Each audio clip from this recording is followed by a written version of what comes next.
എന്നും നമ്മൾ ഹിന്ദുവിനെ കൊന്നുകൊണ്ടിരിക്കും.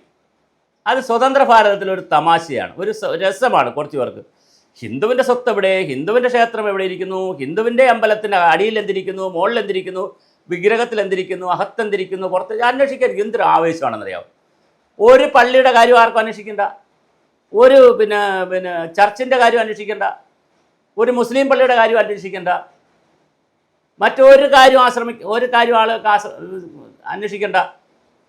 അമ്പലങ്ങളിൽ എന്തുണ്ടെന്ന് അന്വേഷിക്കാൻ വലിയ വിചാരമാണ്. പറഞ്ഞു വരുന്നതേ, പത്മനാഭസ്വാമി ക്ഷേത്രത്തിൽ ബി നിലവറ തുറക്കണോ വേണ്ടേ? അവിടെ നിരവധി നിലവറകളുണ്ട്, ചിലതൊക്കെ തുറന്നിട്ടുണ്ട്, ചിലത് തുറക്കാനുള്ള പ്രശ്നങ്ങളുണ്ട്. എന്തായാലും ബി നിലവറ തുറക്കണോ വേണ്ടേ? വലിയ പ്രശ്നമാണ്. ചെറിയ ചെറിയ ഇടവേളകൾ, 1 വർഷം 2 വർഷം 3 വർഷം വീഴുമ്പോൾ ചില ആശാന്മാർക്ക് വെറുതെ ഇരിക്കുമ്പോൾ ഉണ്ടുകൊണ്ടിരിക്കുമ്പോൾ ഉൾവിളി ഉണ്ടാകും പോലെ ഉൾവിളി ഉണ്ടാകും. ഈ ഉൾവിളി ഉണ്ടാകുമ്പോൾ കുറച്ച് പേര് എങ്ങോട്ട് പോകും? ശബരിമലയിലോട്ട് പോകും. അയ്യപ്പനെ എങ്ങനെയാണ് തോണ്ടി പറക്കിയെടുത്ത്, അയ്യപ്പനെ എങ്ങനെയാണ് നാട്ടിലൊരു പ്രശ്നം ഉണ്ടാക്കിയെടുക്കുക? നേരത്തെ ഗുരുവായൂർ പോകുമായിരുന്നു, ഗുരുവായൂരപ്പനെയൊക്കെ അടിച്ചുകൊണ്ട് പോയതാണ്, അവിടെ നിന്ന് എടുത്തുകൊണ്ട് പോയൊക്കെ ഓടിയിട്ടൊക്കെ ഉള്ള കഥകളുണ്ട്. പക്ഷേ വിഗ്രഹം എടുത്തുകൊണ്ട് പാവപ്പെട്ട ഹിന്ദുക്കൾക്ക് ഗുരുവായൂർ വിഗ്രഹമൊക്കെ എടുത്തു പോയി രഹസ്യമായി കൊണ്ടുവച്ചിട്ട് പിന്നെ തിരിച്ചുകൊണ്ട് വയ്ക്കേണ്ട കഥയൊക്കെ ഉണ്ട്. അത് പോട്ടെ, അതൊക്കെ പഴയ കഥ, അതൊക്കെ കാലം കഴിഞ്ഞല്ലോ, ടിപ്പുവിൻ്റെ കാലം എല്ലാം കഴിഞ്ഞല്ലോ. ഇപ്പോൾ എന്താ സ്ഥിതി? ശബരിമല അയ്യപ്പനെ ഇടയ്ക്കിടയ്ക്ക് തോണ്ടും.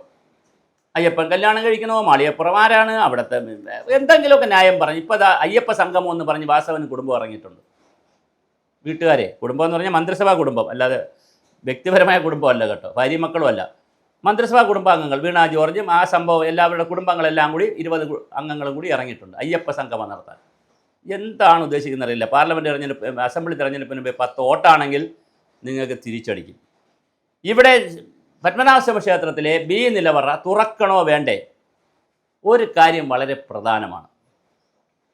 ഹിന്ദുമതത്തിൽ മുസ്ലിം മതത്തിൽ മതപണ്ഡിതന്മാർ കാര്യങ്ങൾ തീരുമാനിക്കുന്ന പോലെ ബാക്കി പരിഷ്കരണമാവാം, തീർച്ചയായിട്ടും ആവാം.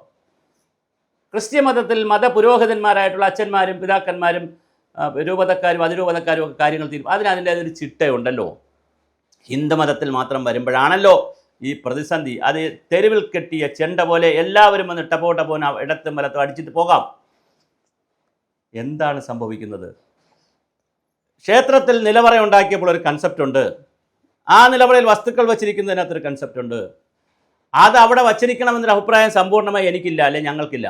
അത് പുറത്തെടുക്കാം. എന്നാൽ എങ്ങനെ എടുക്കും, എപ്പോഴെടുക്കും, ആരെടുക്കും, എടുക്കാമോ എന്നുള്ള കാര്യങ്ങൾ ആരാണ് തീരുമാനിക്കുക? അമ്പലത്തിൻ്റെ കാര്യങ്ങൾ തീരുമാനിക്കുന്നത് സാധാരണയായി ദേവപ്രശ്നം വച്ചും ദേവൻ്റെ ഇഷ്ടവും ഇംഗിതവും ഹിതവും അറിഞ്ഞിട്ടാണ്. ദേവഹിതം അറിയുക എന്നാണ് പറയുന്നത്. അപ്പോൾ പത്മനാഭസ്വാമി ക്ഷേത്രത്തിൽ കാലാകാലങ്ങളിൽ അവിടെ പ്രശ്നം വയ്ക്കുന്ന കാര്യങ്ങളുണ്ട്. അവിടെ തന്ത്രിമാരും വളരെ പ്രധാനപ്പെട്ട ഇന്ന് ജീവിച്ചിരിക്കുന്ന മറ്റ് സ്ഥലങ്ങളിലെ താന്ത്രിക വിദ്യ പഠിച്ചവരും വന്ന് പൂജകൾ നടത്താറുണ്ട്. അവർ പ്രശ്നം വയ്ക്കാറുണ്ട്, ദേവഹിതം അറിയാറുണ്ട്. ആ ദേവഹിതത്തിൽ ഈ വിഷയം കൂടെ കൊടുത്താൽ മതി. എന്തെങ്കിലും എത്ര വിഷയം, ഏതൊക്കെ വിഷയം അറിയണമെന്ന് ചോദിക്കാറുണ്ട്. അതിലിരിക്കുന്ന പൂജാരി അല്ലെങ്കിൽ തന്ത്രി ആ തന്ത്രിയോട് പറയും, ഇന്ന വിഷയങ്ങളാണ് നമുക്ക് പരിശോധിക്കേണ്ടത്, പരിശോധിക്കാം.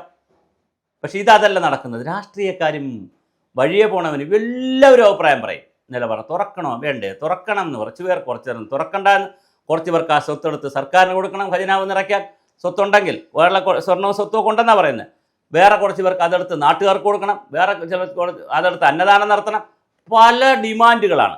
എന്തായാലും ആ നിലവറയിലുള്ളത് സ്വർണവും മറ്റാഭരണങ്ങളും വലിയ സ്വത്താണെങ്കിൽ, നിധി പോലത്തെ സ്വത്താണെങ്കിൽ അത് പുറത്തെടുക്കാമെന്നാണ് ദേവഹിതമെങ്കിൽ പുറത്തെടുക്കണം.